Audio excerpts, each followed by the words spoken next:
आज माझ्याकडे खूप छान असा फूल आलेला होता. सकाळी उठल्यानंतर याला पाहून तर मन एकदम प्रसन्न होऊन गेलं होतं. त्याच्यानंतर आम्ही दोघे फिरायला गेलो आणि फिरून आलं.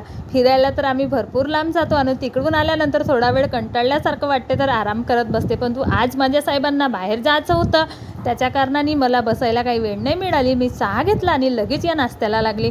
कारण म्हटलं हे 7ला जातील आणि 1 वाजे येणार आहेत, तर वेळ भरपूर होऊन जाईल. तोपर्यंत जेवण नाही होणार, नाश्ता नाही होणार. आणि आता सध्या 42 दिवस आम्हाला बाहेरचा खायला काही जमत नाही.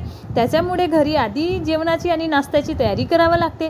तर मी यांच्यासाठी कडधान्य हे भिजत घातली होती. राजमा, वटाणा, चणा, चनुली आणि यांचा म्हणजे नेहमीच माझ्या मुलांना भरपूरशा भाज्या आवडत नाही. त्या दिवशी मी ना उसळ करत राहते आणि उसळ माझ्याकडे भरपूर आवडते. यांनाही थोडं प्रॉब्लेम आहे, त्याच्यामुळे मी यांना जास्त उसळ देत राहते. खूप छान असा नाश्ता तयार केली आणि यांना नाश्ता दिली. यांनी नाश्ता केला. हाय बाय करून हे गेले आपल्या बाहेर आणि मग आध्याला उठवली. उठना बेटा, तुझ्या स्कूलची वेळ झाली. त्याच्यानंतर मुलं फ्रेश झाले, यांना जेवण दिली. यांचं जेवण होईपर्यंत मी मुलांची बॅग पॅक केली. मुलांनी जयघोष घेतला आणि घरून निघाले. थोडं ना कधी कधी मुलांच्या घाईगडबडीमध्ये वेळ भरपूर होऊन जातो. आणि खरंच मी बसस्टॉपवर आली. मुलांची बस सुटून गेली होती. मुलं गव्हर्मेंट बसने स्कूलमध्ये जातात.